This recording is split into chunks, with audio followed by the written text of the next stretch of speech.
Well, it's been a month. Quite a month.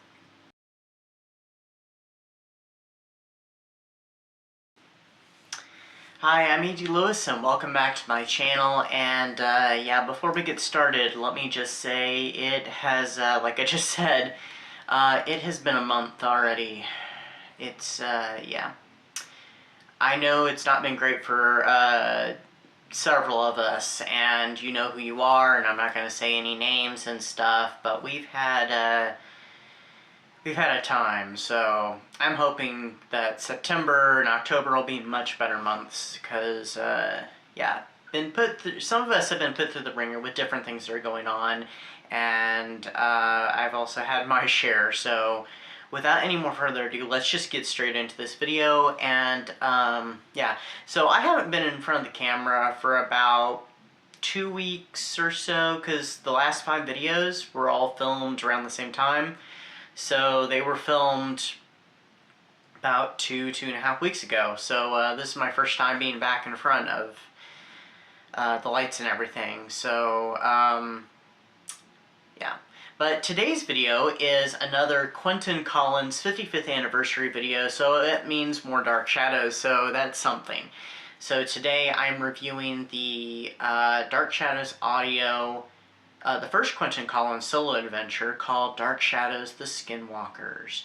This one, I believe, came out in 2008, and it is written by Scott Hancock, who I think wrote the Book of Temptation, part of the second story in the Big Finish Productions Season 2 continuation audios. Which I was not a huge fan of Book of Temptation. It was okay. It had its moments, but it wasn't my favorite of that season. So this is number 5 in the Traumatic Readings, which started coming out after the Season 1 finale of the audio dramas. And like I said, this is Quentin's first solo, and there are a whole series of Quentin stories. I kind of feel like Quentin becomes kind of a lead figure in a lot of the audios. In like the first season, I feel like he's the leader of the Collins family, and he, takes center stage in a lot of audio dramatic readings to follow, as I just kind of characterize them all as audio dramas.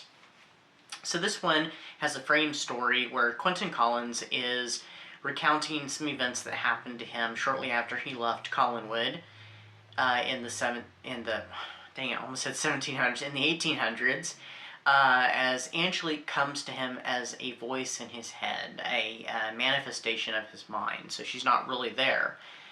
The story takes place in the year 1899, so 2 years after he left Collinwood, and he's living in New York, he's gambling, he's, drinking, whatnot, and he stumbles upon this mysterious cult called the Skinwalkers, who are out to destroy the curse of the beast, the werewolf, which Quentin has escaped, though it still is upon him. He has escaped it through Charles Delaware Tate's painting.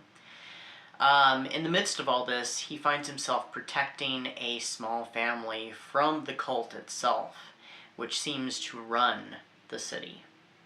This one was really good. I thought it was a great start for the solo Quentin stories. The one that follows this, release-wise, is quite drastic because it takes place way into the future of Dark Shadows. We'll talk about that one another time. Of course, this one has great performances from the late Laura Parker and from David Selby, who not only is playing Quentin Collins, but also is voicing the cult, the leader of the cult itself. So, the frame story. Now, I'm not really sure when this frame story takes place. It doesn't take place in the 1980s because the events that happened at the very end of the season finale of Dark Shadows Season 1 audio, which I have yet to review, and we'll get to that soon-ish, so we'll see what happens with that.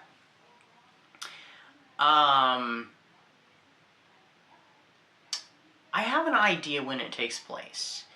I don't think it takes place like around 1970 or anything like that, because Angelique was alive and well in Collinsport in 1970, and I don't think it takes place anywhere in the 1980s and stuff. I think it takes place during the Crimson Pearl thing. That's just my personal thought. That's where because when I was re-listening to this, because I've listened to it a number of times before, I re-listened to this the other day. I was trying to place when this might happen, and I think it's during the Crimson Pearl, because there's that brief period when Quentin returns to Collinwood during that special. So, but we'll get into the Crimson Pearl thing another time, because I do have plans to also review that.